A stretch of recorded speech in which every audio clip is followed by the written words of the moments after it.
A obra do Senhor.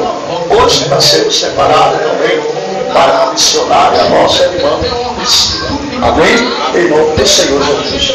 Então, não quero tomar muito tempo aqui. Eu já quero, em nome do Senhor Jesus, fazer aqui uma oração. Amém?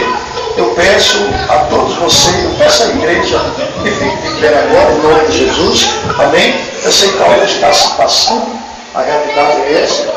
Amém? Mas, vamos aqui fazer uma oração ao Senhor, para que o Senhor venha abençoar os diáconos, para que o Senhor venha abençoar aqui a missionária, venha abençoar aqui o presbítero aqui nessa noite. E eu quero chamar aqui justamente o nosso evangelista humano para ele fazer esta oração, para depois nós darmos essa continuidade.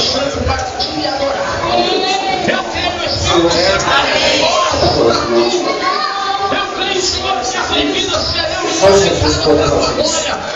Deus bendito, Deus de misericórdia, Deus de graça, Deus de bem todo poder. Estamos aqui nesta noite, sabe de todas as coisas, no som da cada coração nesse momento, Senhor. Meu Deus, mas eu te peço, Pai, abençoa a cada presbítero, a cada diácono, a missionária, Senhor, aquele que está separado agora, Pai, para esta obra. Meu Senhor, estenda tuas mãos poderosas, seja com cada um, derrama sobre eles a tua graça, a tua misericórdia, o teu amor, Senhor, sobre a vida de cada um, meu Deus, e continua dando força, Pai, para continuar esta obra. É isso que nessa noite nós estamos orando e te agradecendo em nome de Jesus.